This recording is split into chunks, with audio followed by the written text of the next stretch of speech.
Welcome to ANN. నేను మీ లక్ష్మీనాగ్ నరహరిశెట్టి. వార్తాపత్రికల వార్తా విశ్లేషణకి స్వాగతం. ముందుగా మహాదినపత్రికలు ఏం ప్రచురించారో చూద్దాం. ప్రధాని మోడీ మరో అరుదైన రికార్డు, అత్యధిక కాలం ప్రభుత్వాధినేతగా ఆయన ఉన్నారని చెప్పి ప్రచురించడం జరిగింది. ఇక 25న కాంగ్రెస్కు రాజీనామా చేస్తానని సీనియర్ నేత జీవన్ రెడ్డి చెప్పినట్లుగా కూడా ప్రచురించారు. ఇక అదేవిధంగా సగం సినిమా తెలుగులో, సగం సినిమా హిందీలో. హైదరాబాద్ దురంధర్ 2లో రసాపసగా మారింది ఒక థియేటర్లో అన్నట్టుగా కూడా ప్రచురించడం జరిగింది.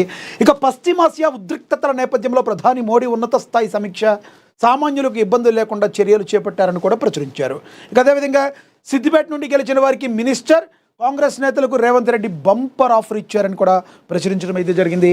ఇక అదేవిధంగా చూస్తే హైదరాబాద్ను మించేలా అమరావతి నిర్మాణమని ఆంధ్రప్రదేశ్ సీఎం చంద్రబాబు నాయుడు తెలిపినట్లుగా కూడా ప్రచురించారు. ఇక ఇంపార్టెంట్గా చూసుకుంటే మనకు ఏప్రిల్లో పరిషత్ ఎన్నికలు జరిగే అవకాశం ఉంది అన్నట్టుగా కూడా ప్రచురించారు.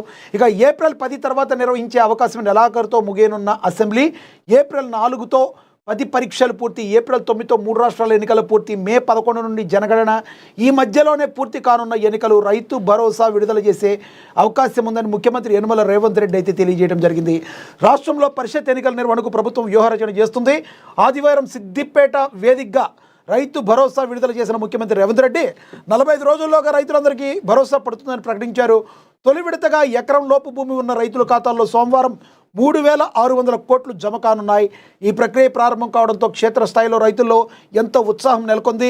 అలాగే యూరియా సమస్య లేదని, సన్నవడ్లకు బోనస్ అందించామని, రైతు అనుకూల నిర్ణయాలతో క్షేత్రంలో సానుకూల పరిస్థితి ఉందని ప్రభుత్వం అంచనా వేస్తుంది. ఈ క్రమంలోనే ముఖ్యమంత్రి Revanth Reddy PCC chief, party ముఖ్య నేతలతో దీనిపై చర్చించినట్లుగా తెలుస్తుంది.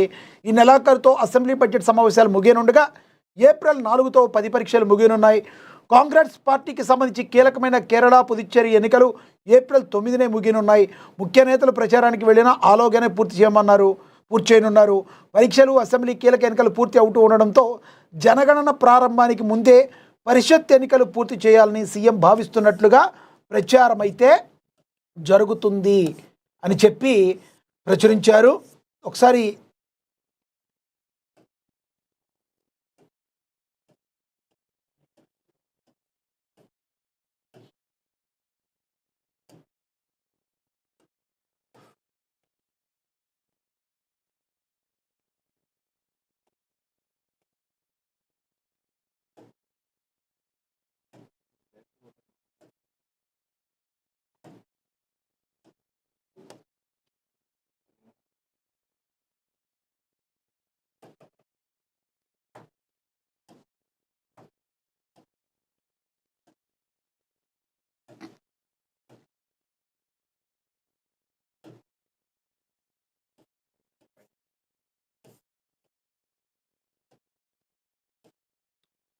తదుపరి చూస్తే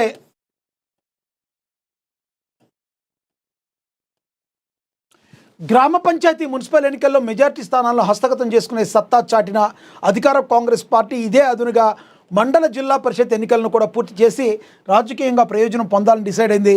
మున్సిపల్ ఎన్నికల్లో బీసీలకు రిజర్వేషన్లు మించి స్థానాలు దక్కగా పరిషత్ ఎన్నికల్లోనూ పార్టీ పరంగా రిజర్వేషన్లు ఇవ్వాలని భావిస్తుంది. ఓవైపు కేంద్రంతో కొట్లాడుతూనే స్థానిక పాలక వర్గాల కోసం ఎన్నికల క్రతువు పూర్తి చేసే యోచనలో ఉన్నట్టుగా తెలుస్తుంది. 565 జడ్పీటీసీలు, 31 జిల్లా పరిషత్తులు ఈ రకంగా జరగనున్న ఏప్రిల్లోనే ఇది జరిగే అవకాశం ఉందని స్పష్టంగా రేవంత్ రెడ్డి అయితే చెప్తున్నట్టుగా, దీనికి సంబంధించి కసరత్తు చేస్తున్నట్టుగా కూడా ప్రచురించడం అయితే జరిగింది. ఒకటి మనం గుర్తుంచుకోవాలి, ఏ ఎన్నికలు పెట్టినా కూడా కాంగ్రెస్ పార్టీ తన సత్తానైతే చాటుతూ వస్తుంది. మనకు తెలుసు, ఏ ఉప ఎన్నిక జరిగినా కూడా కాంగ్రెస్ పార్టీ తనదైన శైలిలో ముందుకు దూసుకుపోతుందండి. దానికి ప్రధానమైన కారణం ముఖ్యమంత్రి రేవంత్ రెడ్డి. ఆయన అన్నీ కూడా తన భుజస్కంధాలపై వేసుకుని అన్నీ తానే ముందుకు నడుపుతున్న తీరు నిజంగానే కాంగ్రెస్ పార్టీ యొక్క హైకమాండ్ మొత్తం కూడా సీఎం రేవంత్ రెడ్డి పట్ల, ఆయన తీసుకునే నిర్ణయాల పట్ల చాలా పాజిటివ్గా స్పందిస్తున్నట్లుగా మనకి విశ్వసనీయ వర్గాల సమాచారం అయితే అందుతుంది. ఒకటి మాత్రం మనం గుర్తుంచుకోవాలి, పరిషత్ ఎన్నికలు జరిగినా, రానున్న రోజుల్లో జూన్, జూలైలో జిహెచ్ఎంసీ ఎన్నికలు జరిగినా, ఏది జరిగినా కూడా కాంగ్రెస్ పార్టీకి అడ్వాంటేజ్ కనబడుతుందని రాజకీయ విశ్లేషకులు చెప్తున్నారు. ఎందుకంటే కాంగ్రెస్ ప్రభుత్వం ఉండటం ఒక ఎత్తు అయితే, మరోవైపు ప్రజలందరూ కూడా గతంతో పోలిస్తే ఈ రోజున అభివృద్ధి పదంలో ముందుకు వెళుతున్నట్టుగా ప్రజలు భావిస్తున్నారు. తద్వారా కాంగ్రెస్ పార్టీకి అప్రతిహాస విజయాన్ని అయితే కట్టబెడుతూ వస్తున్నారు. మీరేమనుకుంటున్నారు ఈ విషయంలో? కమెంట్ బాక్స్ రూపంలో కమెంట్ అయితే చేయండి. ఇక అదేవిధంగా చూసుకుంటే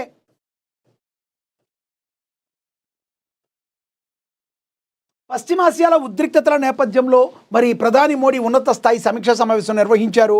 మరి ఉద్రిక్తత నేపథ్యంలో ప్రధానమంత్రి నరేంద్ర మోడీ ఉన్నత స్థాయి సమీక్షా సమావేశం నిర్వహించారు. దేశ ఆర్థిక వ్యవస్థపై, సామాన్యుడి జీవనంపై ఈ పరిణామాలు పెను ప్రభావమే చూపే ప్రమాదం ఉండడంతో కేంద్ర ప్రభుత్వం యుద్ధ ప్రాతిపదికన రంగంలోకి దిగింది. రక్షణ మంత్రి రాజ్నాథ్ సింగ్, హోంశాఖ మంత్రి అమిత్ షా, వ్యవసాయ శాఖ మంత్రి శివరాజ్ చౌహాన్, విదేశాంగ మంత్రి ఎస్ జైశంకర్, ఆర్థిక సహాయ మంత్రి నిర్మలా సీతారామన్, జేపీ నడ్డా, పీయూష్ గోయల్, అశ్విని వైష్ణవ్, రామ్మోహన్ నాయుడు, హర్దీప్ సింగ్ పూరి, జాతీయ భద్రతా సలహాదారు అజిత్ డోవల్ సహా పలు శాఖల కీలక అధికారులు ఈ ఉన్నత స్థాయి సమావేశంలో పాల్గొనడం అయితే జరిగింది. మనకు తెలుసు, పశ్చిమాసియాలో ఉన్న యుద్ధ పరిస్థితుల నేపథ్యంలో మన పరిస్థితి కొంత బెటర్గా ఉన్నప్పటికీ కూడా నివురుగప్పిన నిప్పు వలె ఈ రోజున తర్వాత ఏం జరుగుతుందో అన్న ఆందోళన కేంద్ర ప్రభుత్వంలో కూడా కనబడుతుంది. దీనికి ఈ యొక్క విస్తృత స్థాయి సమావేశం ఒక సాక్షిగా మనం చెప్పుకోవచ్చు. ఎందుకంటే ఇప్పటికీ భారతదేశానికి వచ్చిన ప్రాబ్లం లేకపోయినప్పటికీ చమురు నిల్వలు కానీ ఏమైనా ఒక 70 రోజులు సరిపడా మనకైతే ఉన్నాయి. కానీ అంతకు మించి ఇంకా యుద్ధం జరుగుతూ కొనసాగుతూ ఉంటే, ఎందుకంటే ఇరాన్ ఒక పక్కన లొంగడం లేదు, ఇరాన్కి మరోవైపున రష్యా సహాయం చేస్తూ ఉంది, పరోక్షంగా చైనా సహాయం చేస్తుంది. అమెరికానేమో ఏదో ఇరాన్ కదా మొత్తం మడత పెట్టేద్దాం, కిళ్ళి చుట్టినట్టు చుట్టేద్దాం అనుకున్నారు. కానీ ఇదంతా వర్కౌట్ అయ్యేటట్టు కనపట్లేదు. అమెరికా యొక్క జాతీయ అహంకారానికి దీన్ని మనం ఒక మచ్చుతునగా చెప్పుకోవచ్చు. ఆఫ్కోర్స్ ఇరాన్ వల్ల మనం చాలా ప్రాబ్లమ్స్ అయితే ఫేస్ చేసిన మాట వాస్తవం. ఎందుకంటే ఉగ్రవాదాన్ని పెంచి పోషించిన వాటిల్లో ఇరాన్ కూడా ఉంది. కానీ అట్లానే మనం ప్రతి దేశంతో శత్రుత్వం పెట్టుకుంటూ వెళ్ళిపోలేం కదా. ఇరాన్ వల్ల మనకి డైరెక్ట్గా ఎప్పుడు కూడా మనకి లాస్ జరగలేదు. కాబట్టి ఇరాన్కి మనకి ఇచ్చిపుచ్చుకునే ధోరణి ఉన్నాయి. కాబట్టే వాళ్ళకి కావాల్సిన సరుకులు మనం ఎగుమతి చేస్తూ వస్తాం, అక్కడి నుంచి మనకు కావాల్సిన చమురుని మనం దిగుమతి చేసుకునేవాళ్ళం. ఈ రోజున కేంద్ర ప్రభుత్వం యొక్క దౌత్య నీతి ద్వారా పశ్చిమాసియా దేశాల్లో మరి అనేక వాటికి లేకపోయినా మనకి హార్ముజ్ జలసంధి ద్వారా మనకి గ్యాస్ రావడానికి కానీ అన్నిటికీ కూడా మరి ఇరాన్ యాక్సెప్ట్ చేసిందంటే మన దౌత్య నీతిని మనం ఏంటనేది మనం తెలుసుకోవాలి. కాబట్టి ఇప్పటికిప్పుడు మనకి వచ్చిన ప్రమాదం ఏది లేదు. కానీ ప్రజల్లో మరి ఆగ్రహాస్యాలు రాకుండా ఉండాలంటే మనిషికి కావాల్సింది ఆహారం. ఈ ఆహారం అనేది గ్యాస్ మీద ముడిపడి ఉంటుంది. ఇప్పటికే మరి మనకు తెలుసు, కమర్షియల్ సిలిండర్స్ అన్నీ కూడా మరి ఇప్పటికే విపరీతమైన కొండకి కూర్చోవడం వలన, రాకపోవడం వలన, ఈ రోజున బ్లాక్ మార్కెట్కి తరలిస్తడం వలన చిన్న చితక వ్యాపారస్తులు, రోడ్డు మీద ఉండే చిరు వ్యాపారులందరూ దుకాణాలు మూసుకోవాల్సిన పరిస్థితి మనం గమనించవచ్చు. కాబట్టి వీలైనంత త్వరగా యుద్ధం సమసిపోవాలని, శాంతి కోరుకోవాలని మనం కూడా కోరుకుంటున్నాం. అది మన చేతుల్లో లేదు. కాబట్టి ఓవరాల్గా చూసుకుంటే ఇది మన చేతుల్లో లేని పని. దానికంటే కూడా మనం తెలివిగా దీన్ని ఏ రకంగా దీన్ని ముందుకు కొనసాగించుకుంటూ వెళ్ళి మన ప్రజలకి ప్రాబ్లం లేకుండా చేయాలన్నది ఇప్పుడు ఒకటి మాత్రమే కేంద్రం ఆలోచిస్తుంది. దీనికి సంబంధించి మరి ఒక అందరూ కలిసి ఒక సమావేశం అయితే నిర్వహించడం జరిగింది. రానున్న రోజుల్లో యుద్ధం త్వరితగతిన ఆగిపోతుంది. పశ్చిమాసియా యుద్ధ పరిస్థితులు ఆగిపోవాలని మనం అందరూ కూడా మనసావాచ కర్మేణ కోరుకోవాల్సిన పరిస్థితి. ఏది ఏమైనప్పటికీ కూడా ప్రతిదానికి సిద్ధంగా ఉండాలి. ఇప్పుడంటే గ్యాస్, ఒకప్పుడు గ్యాస్ లేదు. గ్యాస్ లేకపోయినందు మాత్రాన అందరం ఏమీ అయిపోం కదా. ప్రత్యామ్నాయ మార్గాల వైపు దృష్టి సారించాల్సిన అవసరం ఉంటుంది. ఇంతకంటే పెద్ద మహమ్మారి, కరోనా లాంటి మహమ్మారిని ఎదురొడ్డి నిలబడిన దేశం భారతదేశం. అలాంటి భారతదేశానికి ఇప్పటికిప్పుడు ఏదో మిన్నొచ్చి మీదాన పడిపోయేటట్టు ఏమీ అయితే అవ్వదు. కానీ అందరం కూడా సంయమనం పాటించాల్సిన అవసరం ఉంటుంది. మరియు మనందరం కూడా మంచిగా హ్యాపీగా ఉన్న వాళ్ళు హ్యాపీగా ఉన్న, కష్టకాలంలో ఉన్నప్పుడు ఏ రకంగా ముందుకు వెళ్ళాలి, తెలివిగా ముందుకు వెళ్ళాలని ప్రతి భారతీయుడు ఆలోచించాల్సిన పరిస్థితిని మనమైతే గమనించవచ్చు. ఇక తదుపరి చూద్దాం. 25న కాంగ్రెస్కు రాజీనామా చేస్తా, సీనియర్ నేత జీవన్ రెడ్డి లేఖ రాశారు. మనకి తెలుసు, జీవన్ రెడ్డి గారు కాంగ్రెస్లో ఎప్పటి నుంచో ఉన్నారు. ఒక సీనియర్ నేతగా కాంగ్రెస్ పార్టీకి మరి తన సేవలను ఎప్పటికప్పుడు అందిస్తూనే ఉన్నారు. రైట్. కాంగ్రెస్లో కొనసాగలేనంటూ జగిత్యాల కార్యకర్తలకు సీనియర్ నేత టి జీవన్ రెడ్డి లేఖ రాశారు. ఈ నెల 25న కాంగ్రెస్కు రాజీనామా చేస్తానని అందులో పేర్కొన్నారు. మనకు తెలుసు, మంత్రులు దుద్దుల శ్రీధర్ బాబు కావచ్చు, మరో కొంతమంది ఎమ్మెల్యే కావచ్చు, స్థానిక ఎమ్మెల్యేలు కావచ్చు, వెళ్ళి ఆయన్ని బుజ్జగించే ప్రయత్నం చేశారు.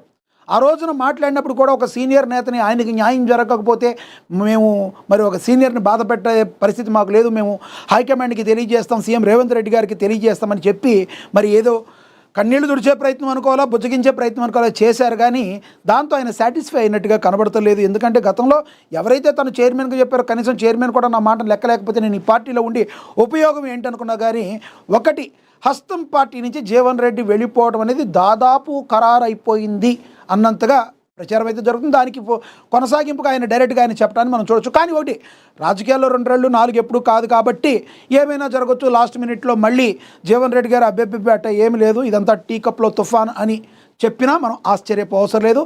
ఇక చాలామంది ఇప్పటికే ఎక్కువ మంది ఓకే జీవన్ రెడ్డి వెళ్తే వాట్ నెక్స్ట్, ఆయన బీజేపీలోకి వెళ్తారా, బీఆర్ఎస్లోకి వెళ్తారా అని రకరకాల ప్రశ్నలన్నీ లేవరెత్తుతున్నాయి. ఏదైనా దీని అన్నిటికీ సమాధానం ఆయనకి మాత్రమే తెలుసు. ఆయన నోట్లోంచి మాట వచ్చినందుకు వరకు కూడా ఇదంతా ఊహాగానాలుగా మాత్రమే పరిమితం అవుతాయి అనడంలో ఎటువంటి సందేహం లేదు. కాబట్టి మీరేమనుకుంటున్నారు? జీవన్ రెడ్డి కన్నా ఒకవేళ నిజంగా కాంగ్రెస్ పార్టీకి రాజీనామా చేస్తే ఏ పార్టీకి వెళ్ళే అవకాశం ఉందో కమెంట్ బాక్స్ రూపంలో కమెంట్ అయితే చేయండి. ఇక తదుపరి చూద్దాం.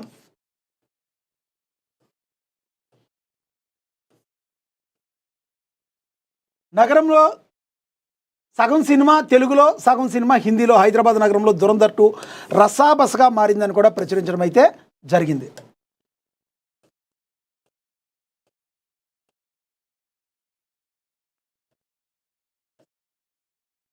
హైదరాబాద్లో ఓ ప్రముఖ మల్టీప్లెక్స్లో బాలీవుడ్ నటుడు రణ్వీర్ సింగ్ నటించిన దురంధర్ 2 సినిమా ప్రదర్శన సందర్భంగా తీవ్ర గందరగోళం నెలకొంది. పంజాగుట్లోని నెక్స్ట్ గల్లేరియా మాల్లో ఉన్న పీవీఆర్ థియేటర్లో ఈ ఘటన చోటు చేసుకుంది. ఒకే స్క్రీన్కు హిందీ తెలుగు వర్షన్లో టికెట్లు విక్రయించడం ఈ రచ్చకు కారణంగా నిలిచింది. సినిమా ప్రదర్శన మధ్యలో యాడ్ వస్తున్న సమయంలో స్క్రీనింగ్ను నిలిపివేశారు. దీంతో హిందీ తెలుగు టికెట్లు కొనుగోలు చేసిన ప్రేక్షకులు ఒకరితో ఒకరు తీవ్ర వాగ్వాదానికి దిగారు. మేము తెలుగు వర్షన్ టికెట్లు ముందుగా బుక్ చేసుకున్నామని ఓ మహిళ గట్టిగా నిలదీయగా, మరికొందరు మేము హిందీ వర్షన్కు టికెట్లు కొన్నామని మెట్లపై కూర్చొని సినిమా చూస్తామంటూ ఆందోళనకు దిగారు. దీంతో థియేటర్లో పరిస్థితి ఉద్రిక్తకరంగా మారింది. పరిస్థితిని అదుపులోకి తెచ్చేందుకు థియేటర్ సిబ్బంది, పోలీసులు రంగప్రవేశం చేయాల్సి వచ్చింది. సుదీర్ఘ చర్చల తర్వాత యాజమాన్యం హిందీ వెర్షన్ ప్రదర్శించాలని నిర్ణయించింది. దీంతో తెలుగు టికెట్లు కొన్న ప్రేక్షకులు అసంతృప్తి వ్యక్తం చేశారు. ఈ గొడవకు సంబంధించిన దృశ్యాలను నెటిజన్ వీడియో తీసి ఇన్స్టాగ్రామ్లో పోస్ట్ చేయగా అది కాస్త వైరల్గా మారింది. మనకు తెలుసు దురంధర్ మూవీ అనేది భారతదేశ వ్యాప్తంగా కూడా పేరు ప్రఖ్యాతలు సంపాదించింది. ఈరోజు దురంధర్ 1 ఏదైతే ఉందో ఒక జైలు శిక్ష అనుభవిస్తున్న ఖైదీ భారతదేశం తరపున పాకిస్తాన్లో వెళ్ళి స్పైగా ఉండి భారతదేశానికి మేలు చేకూర్చడం అనే ఒక కొత్త కాన్సెప్ట్ తీసుకురావడంతో దీని మీద అందరూ కూడా చాలా మరి పాజిటివ్ వర్షన్ అయితే పెట్టుకున్నారు. దురంధర్ సూపర్ డూపర్ హిట్ కావడంతో మరి ఆదిత్యధర్ ఎవరైతే ఉన్నారో బాగా డైరెక్షన్ చేశారు ఆ సినిమా. దురంధర్ 2 మీద విపరీతమైన అంచనాలు బాగా పెరిగిపోయిన పరిస్థితి మనం అయితే గమనించవచ్చు. తద్వారా దురంధర్ 1 అయితే టోటల్గా హిందీలోనే రిలీజ్ చేశారు. ఓటీటీ ప్లాట్ఫామ్లో మాత్రమే దాన్ని తెలుగులోకి డబ్ చేయడం జరిగింది. కానీ మరి అందరూ ఆహ్వానించిన మీదట మరి సౌత్లో కూడా ఏ భాషలో అయితే తమిళ అయితే తమిళ, కన్నడ అయితే కన్నడ, మలయాళం అయితే మలయాళం, తెలుగు అయితే తెలుగు, ఆ భాషల్లో కూడా ప్రాంతీయ భాషల్లోకి దాన్ని డబ్ చేసి దురంధర్ 2ని రిలీజ్ చేశారు. అక్కడికి కూడా మరి దురంధర్ 2 డబ్బింగ్ కార్యక్రమాలు పూర్తి చేసుకోలేకపోవడంతో 2 రోజులు లేటుగానే దురంధర్ 2 తెలుగులోకి వచ్చింది విడుదలైన అనంతరం. కానీ అప్పటికే ఇప్పటికైనా ఏమైనా ప్రాపర్గా వచ్చినాయండి? ఇలాంటి మరి థియేటర్ యాజమాన్యాలు చేసిన చిన్న చిన్న మిస్టేక్ల వలన దీనికి మరి అక్కడికి వచ్చిన ప్రేక్షకులందరూ గందరగోళానికి మరి నిలదీసింది. ఏదేమైనప్పటికీ దానికి మరి ఆ టికెట్లు ఏదైతే ఉందో వాటిని వాపసు ఇచ్చేసి ఉంటారు. మేబీ హిందీ సంబంధించింది వచ్చింది. ఓవరాల్గా చూసుకుంటే దురంధర్ 2 కూడా మరి జనాలకి బాగానే నచ్చిందని అయితే మనమైతే చెప్పొచ్చు. మీరేమనుకుంటున్నారు? దురంధర్ 2 చూసారా? దురంధర్ 2 చూస్తే ఏ ఏ ఏ రకంగా దాని పాజిటివ్స్ ఉన్నాయో నెగిటివ్స్ ఉన్నాయో మీరేమనుకుంటున్నారు? కమెంట్ బాక్స్ రూపంలో కమెంట్ అయితే చేయండి. ఇక తదుపరి మనం చూస్తే హైదరాబాద్ను మించేలా అమరావతి నిర్మాణం. ఆంధ్రప్రదేశ్ ముఖ్యమంత్రి చంద్రబాబు హైదరాబాద్ను మించేలా అమరావతి నిర్మిస్తామని సీఎం చంద్రబాబు అన్నారు. అత్యంత అధునాతన టెక్నాలజీలో అమరావతిని స్మార్ట్ సిటీగా మారుస్తామన్నారు. ఏఐ వినియోగం విస్తరణ లక్ష్యంగా గచ్చిబౌలిలోని ఐఎస్బిలో ఏర్పాటు చేసిన సౌత్ ఏషియా లెర్నింగ్ సమ్మిట్లో చంద్రబాబు పాల్గొనడం అయితే జరిగింది అని ప్రచురించారు. చూద్దాం దీని గురించి. ఈ సందర్భంగా ఆయన మాట్లాడుతూ 1990 దాటాక మన వద్ద ఇంటర్నెట్ ప్రారంభమైందని, 95 నుంచి నాలెడ్జ్ ఎకనామీ మొదలైందని చెప్పారు. ఉమ్మడి ఏపీలో ఐటీ కంపెనీలు తెచ్చేందుకు అనేక మందితో మాట్లాడానన్నారు. ఢిల్లీ వెళ్ళి బిల్ గేట్స్ను కలిశానని, భారత్లో ఐటీ కంపెనీలు పెట్టాలని కోరారని, లెక్కలు ఇంగ్లీష్లో భారతీయులు గొప్పవాళ్ళని ఆయనకు చెప్పానన్నారు. హైదరాబాద్లో ఐటీ కార్యాలయం పెట్టాలని బిల్ గేట్స్ను కోరానని తెలిపారు. అప్పట్లో హైదరాబాద్ వచ్చేందుకు వాళ్ళు తొలుత నిరాకరించారు. అక్కడికి వస్తే మాకు ఎలాంటి ప్రయోజనాలు కల్పిస్తారని అడిగారు. అప్పట్లో ఐఎస్బి తెచ్చేందుకు ఎంతో కృషి చేశానని, శంషాబాద్ విమానాశ్రయం కోసం 5,000 ఎకరాలు సేకరించానని, హైదరాబాద్కు అనేక విద్యా సంస్థలు, నల్సార్, IIIT తీసుకొచ్చామని, అప్పట్లో కేవలం మంజీరా నుంచే తాగునీరు వచ్చేది కానీ కేవలం 9 నెలల్లోనే కృష్ణానది నుంచి త్రాగునీరు తీసుకొచ్చామని చెప్పారు. జీనోమ్ వ్యాలీ నా కృషేనని చెప్పారు. చంద్రబాబు నాయుడు గారు గతంలో ఎప్పుడు చెప్తూనే ఉంటారు నేను కృషి చేశానని. దానిలో కొన్ని వాస్తవాలు ఉన్నప్పటికీ కూడా ఓకే ఆయన పార్టిసిపేషన్ ఉన్నది అనే మాట వాస్తవం. దీన్ని ఎవరైనా కూడా అంగీకరించి తీరాల్సిందే. కాబట్టి ఈ రోజున చంద్రబాబు నాయుడు ఆ యొక్క మైండ్ ఆ రకంగా ఉంటుంది, బాగా చేస్తారని అనుభవంతోనే 2014 ఎన్నికల్లో మరి అక్కడున్న ప్రతిపక్షంలో ఉన్న జగన్మోహన్ రెడ్డిని అప్పుడు కాదని మళ్ళీ చంద్రబాబు నాయుడికి మరి ఏపీ ప్రజలు పట్టం కట్టడం జరిగింది. అయితే ఆయన అనుకున్న లక్ష్యాలను చేరుకునే క్రమంలో ఆయన చేరుకోలేదని మళ్ళీ ఒకసారి జగన్మోహన్ రెడ్డి గారికి అవకాశం ఇచ్చారు. జగన్మోహన్ రెడ్డి గారు ఇంకా దారుణంగా ప్రవర్తిస్తున్నారు అనుకున్నారో ఏమో కానీ ఏ రకంగా అయితే 150 ఇచ్చారో అదేవిధంగా 11 సీట్లకు పరిమితం చేసి అధపాతాళానికి దొక్కేసి మళ్ళీ చంద్రబాబు నాయుడు, జనసేన కూటమి, బీజేపీ కూటమి ఏదైతే ఉందో ఈ కూటమికి జై కొట్టారు ప్రజలు. చూడాలి మరి రానున్న రోజుల్లో ప్రజలు చంద్రబాబు మీద పెట్టుకున్న ఆశల్ని ఆయన ఎంతవరకు మరి సఫలీకృతం చేసే దిశగా ముందుకు వెళ్తారనేది మనం వేచి చూడాలి. ఒకటి మనం అయితే చెప్పొచ్చు, ఆయనకి నాలెడ్జ్ అయితే ఉంది కాబట్టి 100% ఏపీ అభివృద్ధికి ఆయన దోహదపడతారని మనందరం కూడా అనుకోవచ్చు. ఇక తదుపరి చూద్దాం.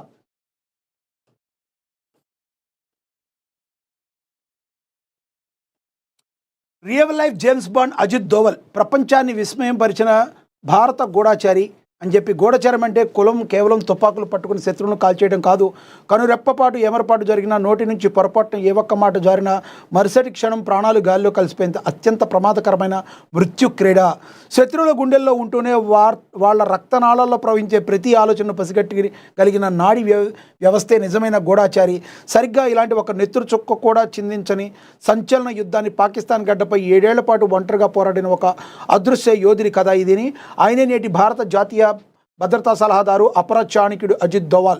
సమయం 1970వ దశకం ఆఖరి రోజులు. భారతదేశం పోఖ్రాన్ ఎడారిలో అణుపరీక్షలు నిర్వహించి ప్రపంచాన్ని నివ్వెరపరిచిన వేళ సరిహద్దు అవతల పాకిస్తాన్ ప్రతీకార జ్వాలలు రగులుకుంటున్నాయి. ఎలాగైనా సరే ఇస్లామిక్ ప్రపంచంలో తొలి అణుబాంబును తయారు చేసిన భారత్పై చేయి సాధించాలని ఉన్మాదంతో పాక్ సైన్యం పాకులాడుతుంది. ఇస్లామాబాద్కు కూతువేటు దూరంలో ఉన్న కహుటా ప్రాంతాన్ని ఎంచుకుని ప్రపంచ దేశాలు కళ్ళుగప్పి అత్యంత రహస్యంగా భూగర్భ జలాల్లో అణు కర్మాగారాన్ని నిర్మించడం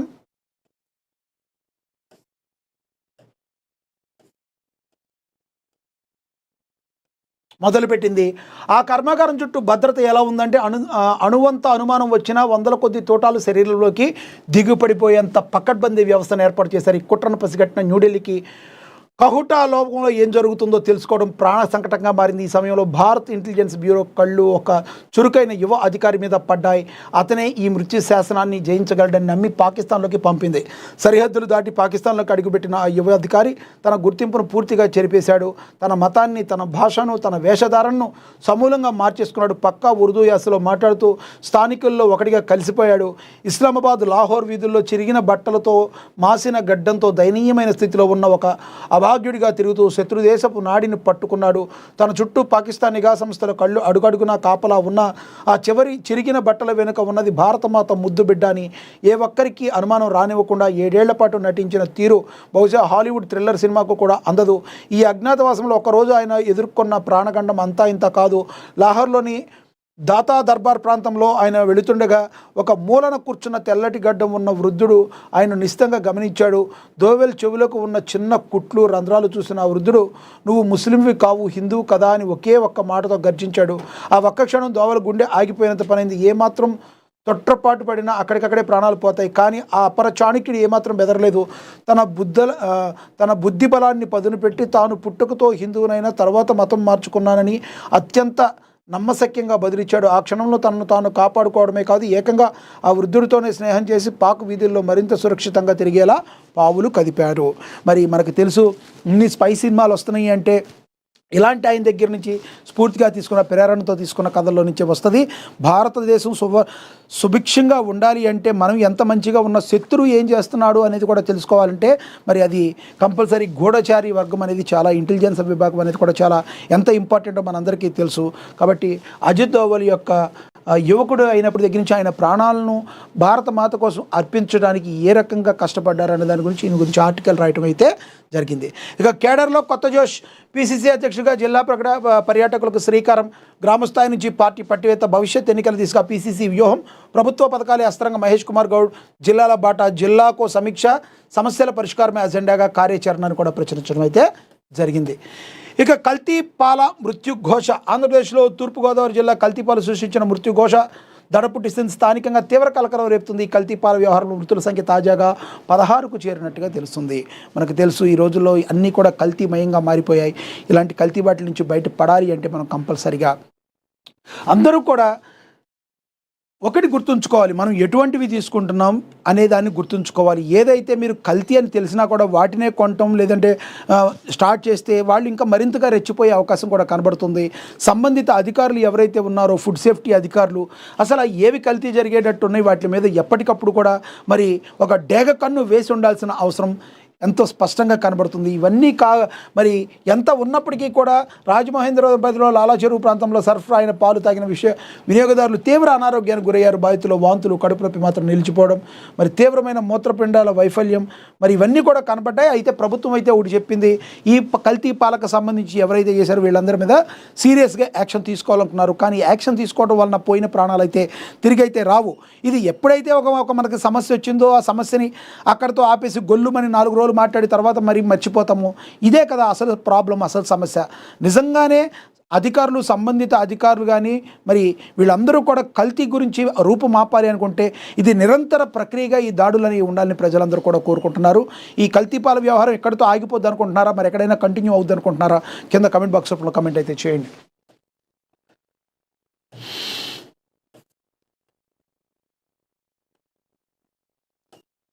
సో మనకి ఇంపార్టెంట్ న్యూస్ ఈ రకంగా మహాదినపత్రికలో ప్రచురించారు. ఇక ఆంధ్రజ్యోతి చూద్దాం.